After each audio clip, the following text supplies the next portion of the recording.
Kwa majina naitwa Kingaja Chambi, ni dereva bajaji wa Mwanama Kijenge Arusha. Na maoni yangu kuhusiana na hili tukio ambalo linaenda kutokea mbele la kitaifa. Kuna tukio kubwa. Kwanza hebu tupitishe kwenye mkoa wako, ni yapi ambayo yamekufurahisha juu ya utendaji kazi wa mkuu wa mkoa Rasimu Makonda? Arusha nafahamika ni jiji ambalo linataka mtu stable, mtu ambaye ametulia, mtu ambaye ni mbeba maono, mtu ambaye anaona mbali. Sasa kwa muda mfupi ambao tumefanya kazi na Mheshimiwa Makonda amekuja hapa jijini, vitu vingi vimekuwa stable. Kwanza kuna watu walipata haki zao, tulikuwa tunaona kuna vikao walikuwa wanaitwa kipindi hicho, watu walikuwa wanawajibishwa, na kulikuwa kuna utaratibu wa barabara zilikuwa zitengenezwe, kulikuwa kuna mashimo. Sasa hivi kidogo tunapita kwa amani. Tunashukuru kwa sababu Mheshimiwa Makonda amekuja amefanya ndani ya muda mfupi, na tumeona vitu ambavyo ameweza kuvifanya. Lakini pia Arusha imekuwa ni sehemu ya matukio muda mrefu tunajua, lakini tangu Mheshimiwa amekuja, unakumbuka kama ile tukio la mwaka mpya, watu wote walikusanyika sehemu moja, amani ilikuwepo, hakuna ambaye alikuwa ameumia, polisi walikuwepo mtaani, lakini hakuna matukio, walikuwepo kwa ajili ya usalama, sio kwa ajili ya matukio. Lakini Arusha ilipendeza, Arusha ilivutia, palikuwa ni mahali pa amani. Sasa hicho kitu tulikuwa muda mrefu hatujaweza kukiona, lakini tangu Mheshimiwa Makonda amekuja, ndani ya muda mfupi ameweza kutuonyesha situation kama hiyo hapa. Labda tupeleke moja kwa moja, ni yapi?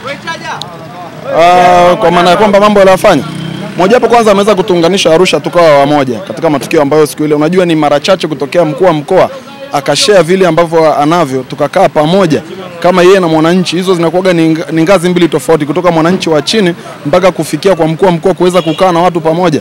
Ni swala ambalo linaonyesha yeye ni mtu wa aina gani. Unamaanisha kwamba mbunge hafanyi kazi? Possibly anafanya kwa sehemu yake, lakini kwa muda mfupi ambao mkuu wa mkoa ameweza kufanya, angekuwa mbunge angefanya mara mbili ya hapa, kitu ambacho tunachokitaka. Hatusemi kwamba hajafanya, amefanya mahali pake. Sasa unafahamu kwamba viti katika serikali yetu ni kama mbio za vijiti. Unapofika mwisho unamkabidhi mwingine, unapofika mwisho unampatia mwingine. Sasa ni maoni yetu na mtazamo wetu. Gambo tunamshukuru kwa hapo alichofanya. Tunamuomba sasa hapo Makonda anaweza kuchukua nafasi hii hapa kuweza kutusogeza mbele zaidi kwa yale ambayo tunatamani tuweze kuyapata. Okay. Namuomba Mheshimiwa mwenyekiti wa Chama cha Mapinduzi ambaye ni rais, ambaye ni amiri jeshi mkuu, atupatie Mheshimiwa Makonda awe mbunge ili tuweze kufaidi matunda ya CCM, ya kijana wa CCM, mambo ambayo anayafanya yaendelee kuwepo kwetu, kwa sababu as long as anaendelea kuwa mkuu wa mkoa, wanahamishwa. Alikuwepo Said Mtanda akatoka, alikuwepo nani akatoka. Tunatamani huyu tuendelee kuwa naye. Haya ambayo anaendelea kutufanyia hapa, CCM endelee kusimama kupitia Mheshimiwa Makonda. Kwa hiyo unataka Gambo au Makonda, kati yao unamtaka nani? Kwa sasa tunamhitaji Paul Makonda. Asing'oke kwenye ukuu wa mkoa au hapo alipofikisha sasa kwa nafasi ya mkuu wa mkoa ishie hapo, abakie kuwa mbunge ili endelee kubakia hapa Arusha. Yaani unamaanisha mkuu wa mkoa au ukuu wa mkoa au mtoshi?